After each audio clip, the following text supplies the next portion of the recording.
Seconds. Thanks, Cathaoirleach. Well, Minister, I just chaired a briefing by the Union of Students in Ireland about an hour ago there in relation to their position paper on the funding of higher education and the grave concern that the student representatives have that you're strongly considering the Cassell's report third option, which is income-contingent loans as a system of funding higher education. They've outlined to us powerfully how such a system would impact very badly on the lives of our students well into the future. Thanks, Ken.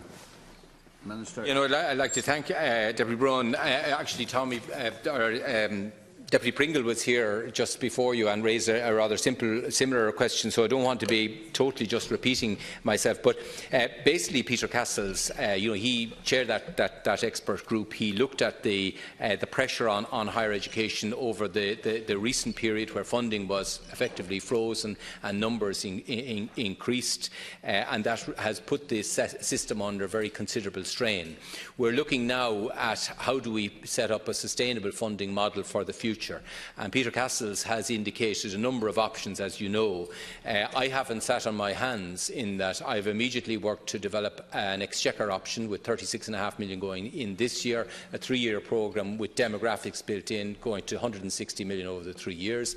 I've also set up with Pascal Donoghue an employer exchequer mechanism which by 2020 would generate an additional 200 million if that's approved in the budget.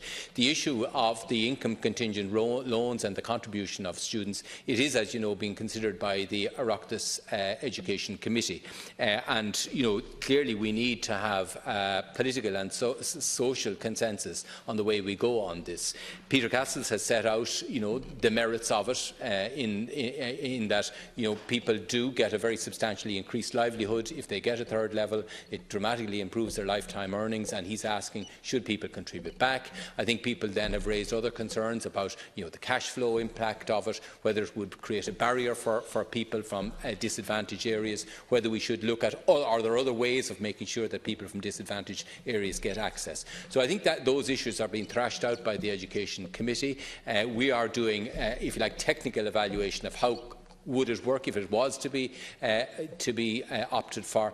But I think what Peter Castles said, and it's undeniable, doing nothing isn't an option. So I haven't done nothing. I'm moving immediately on the areas where I do have potential to act, and I think have the support of the House. But we remain to see what's the view of the remaining element. Thanks, Lascan.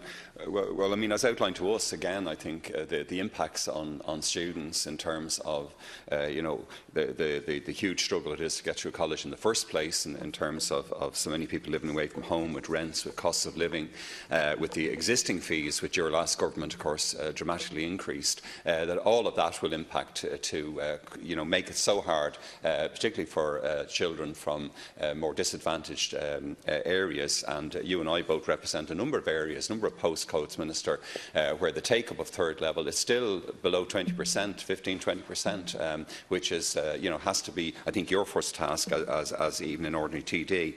But we've had, I mean, analysis even on the economic front, and you mentioned your liaison with Minister O'Donoghue. I mean, we've had the recent report by Dr. Charles Larkin, which shows that such a scheme, if we opted for income contingent loans, would cost the Exchequer perhaps up to 10 billion. So you'd very significantly add to our national debt. And because we're a nation where so many young people have traditionally emigrated, we could end up with a situation where our national debt, again, of which there are some grave concerns, particularly in 2019-2020, we would have very negative impacts. But overall, it would be clearly disastrous, particularly for children, for second chance education, for more mature students, students with disability, and so on. And I urge you, not to go that route.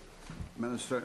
Well, I don't think there was a question in there, but I can appreciate people will have different views, and I suppose Peter Castles put this out so that it would be seriously looked at. And I suppose it's important that people come and look at the case as it's made. And I have an open mind on this, as other people have. I suppose it is worth saying that what Peter Castles envisages that there would be no fees at the point of entry, so that there would be zero fees as part of his vision. So you're you criticise, the increase in fees. Part of his vision is that there would be no fees and that there would be very substantial income support for people from low-income families to get into college. So, if you like, there is no one who has a monopoly.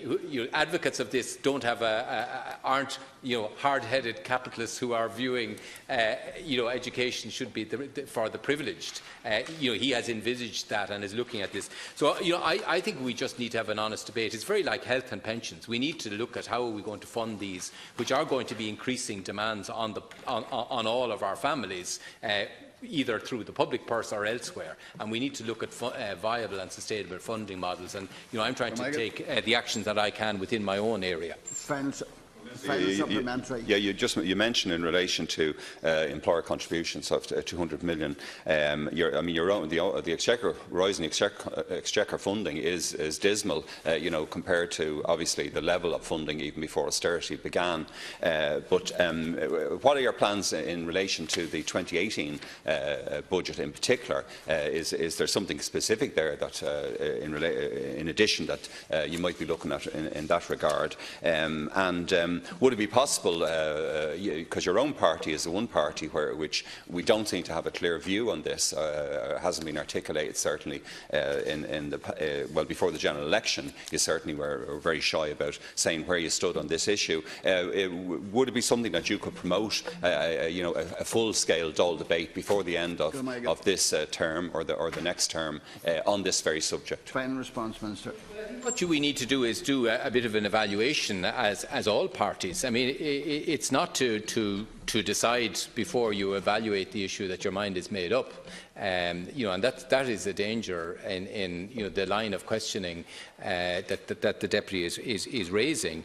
I think any proposal produced, and we need to look at these, we need to look at it on its merits. But I have specific proposals for 2018, as you know. I have indicated already got commitment for a demographic increase. In other words, the additional students will get additional money, will follow those students in the coming year, and that is something that hasn't happened for the last 9 years. So there's additional commitment, and on top of that we will have an employer contribution which hopefully will start, it's out to consultation, start next year and rise over time to 2020, at which time it will be 200 million. So between the two, those are substantial commitments, 160 million from the Exchequer, 200 million from employers. So those are significant commitments. But the issue remains as to whether the Oireachtas wants to do anything. I think we're a minority government. I think we have to work with others to see what is the consensus approach to this issue. But we have to do it, much like is happening in the health area, do it on the basis of, how are we going to fund the needs in a decade's time, not just say, I don't like the cut of that proposal.